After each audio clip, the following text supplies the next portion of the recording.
I thought I was making a smart financial move. It checked all the boxes. Business use, tax benefits. But one simple truth unraveled the whole thing. And if you're not careful, something like this could cost you too. Here's how I make sure it never happens again. Have you ever had the chance to realize a lifelong dream? For me, it was flying. Ever since I was a little kid, I always wanted to fly airplanes. On my 25th birthday, my wife got me a Discovery flight, and boy was it amazing. Got to go up in the air, climb, descend, veer in and out of clouds.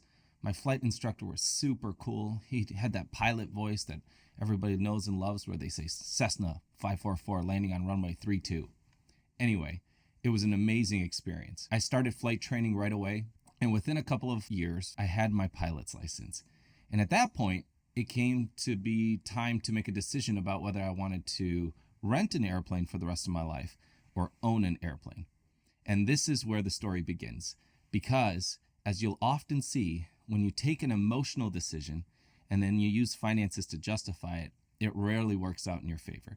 So in this video, I'm going to be talking about why I bought an airplane, ended up selling it, and why I don't think you should buy one to begin with. When I first started flying, I was renting an airplane. And renting an airplane is pretty straightforward. You're either renting it at a dry rate or a wet rate. The dry rate is without fuel. The wet rate is with fuel. So if the airplane comes full of gas, this is the rate. If it comes without gas, it's a different rate. I was renting an airplane. At the time, it was a Cirrus SR-22. And the Cirrus was costing me, I'd say about $300 a month at a wet rate. I was using the airplane mostly for practice, but then I happened to get a client that just asked me to go to their different plants and essentially educate their employees on 401k plans. At first, I was flying commercial, I was bringing multiple people with me, and the costs were really starting to pile up. So I thought, wow, wouldn't this be a great idea to take my lifelong dream of becoming a pilot with my desire to efficiently run my business? And so doesn't it make sense for me to own my own airplane? I could, take off when I want, not have to stay in hotel rooms overnight, and, I could fly multiple people with me. So it makes financial sense. Again, be wary of the times when you take an emotional decision, like buying an airplane, and then justifying it using finances. So I ran a couple of numbers, ended up buying a Cirrus SR-22 from some people in Chicago, brought it here, painted it, maintained it, made it look nice so that it was something that I could reasonably fly. And I started noticing some things right away that were big sticker shock items beyond just the price of the airplane. First of all, when you buy an airplane, you can't just leave it out. It must be hangared because an airplane's a very expensive asset, and you're not just going to leave it out in the snow or the rain to rust. So you're going to pay for a hangar. That hangar is going to cost $400 to $600 a month minimum. On top of that, you have to maintain the avionics on the aircraft. There's a $200 a month subscription. The charts and the graphs so that you know where you're flying and you have up-to-date maps. Those update every 14 days, so you have to buy the subscription for that as well. And then, of course, there's all the costs related to maintaining the airplane and making it flight worthy. The FAA requires an annual inspection for a plane like mine. So whether I was flying or not, every single year we'd have to take apart that airplane, look at the engine, look at the avionics, look at the ailerons, the rudders, everything really, and make sure that it was in tip-top shape. When I first bought the airplane, I was flying a lot. I hadn't yet had kids. It was something where I was using it personally and for business, so I was flying maybe 150 hours a year. And the airplane was costing me roughly $50,000 a year to maintain between all those things that I had just mentioned. You kind of divide 150 hours a year by $50,000 and it comes out to, roughly $300 an hour that I was paying for that airplane, which was equivalent to what I was paying when I was renting the airplane. So it made financial sense to me. But what I didn't remember, or at least I didn't factor in, was the fact that this airplane was not appreciating in value. It was in fact depreciating in value. And I had sunk close to $250,000 between the purchase price and some of the upgrades that I had made into it. That money wasn't growing in the stock market or being invested. It was essentially depreciating on an asset that I was using increasingly less and less. Make a long story short, over time, as I had more and more kids, we had our second kid and our third kid, as that 401k plan no longer was a client and had moved on, I wasn't flying the airplane nearly as much. Towards the end of my ownership of the airplane, I was maybe flying it 50 hours a year, and most of that was just going up,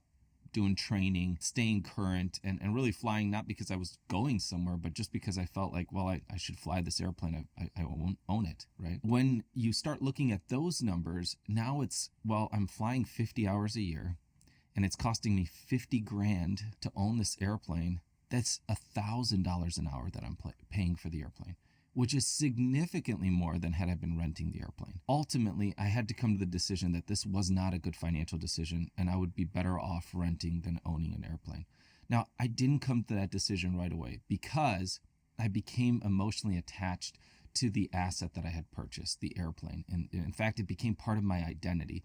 And this is the moral of the story that I want you to take away from this, which is when I first got the airplane, I remember my dad was so proud of me. He was calling me his son that owned the airplane. He has two sons, but only one owns an airplane. I liked being introduced as the son that owns the airplane. Who wouldn't like that? Ultimately, it became this part of my identity where I started to see myself as I'm not just a regular human being. I'm a pilot. I can fly.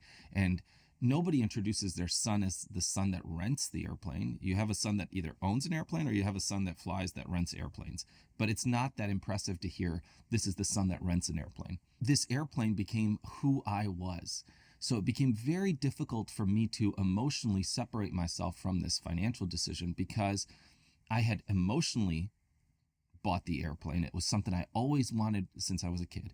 And then I rationally justified it when I had the business to support the numbers to where I said, hey, it's costing me almost as much to rent it. Of course, those numbers were not quite right from the beginning because, like I said, I hadn't factored in the sunk costs of purchasing the airplane. This is something that I ended up realizing with the help of my wife, Melissa, who said, hey, you're not flying as much as you used to. Is it still a good idea for you to own this airplane? It seems like it's becoming more of a burden than something that you really enjoy doing because you're flying really out of guilt that you own this thing and you feel like you should be using it rather than the flying is the overarching goal and you owning it is just a byproduct of that. Ultimately, a couple of years ago, I made the decision to sell the airplane. When I made that decision, after thinking about it, it started to make a lot more sense to me. In fact, what I said to myself is I'm not going to give up my dream of flying.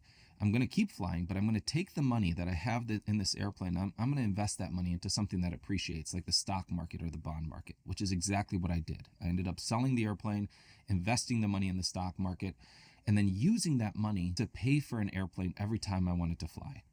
And here's what's been really interesting. Since that point, that money that I invested in the stock market, which was about $250,000, is now grown to $400,000. Also, because I'm not paying for a hangar and avionics and all of these things, I can actually take that money and just rent the airplane whenever I need it. I turn it back in when I don't need it. It's someone else's problem. And now I rent an airplane that's much more capable than the airplane I was flying. In fact, the airplane I was flying, which was a Cirrus SR-22 G2 model from 2006, is now almost a 20-year-old airplane. That airplane is not nearly as advanced as the 2024 Cirrus G6 model that I'm renting, which is over $1 million if you were to buy it. Not only have I been able to use some of the money in this investment account to rent the airplane whenever I want to fly. In fact, here's a picture of me on a flight with my son now, where he's learning how to be a pilot and he's enjoying the same dream that I have. We're able to fly a much more capable airplane, a much safer airplane, one with avionics that are much more advanced. And I'm doing this at a fraction of the cost of what I was paying to own an airplane. I don't get to be that son anymore that, owns the airplane, but I'm still my dad's son and I still am a pilot and I can be grateful for the things that I am doing, not the grateful for the things that I have.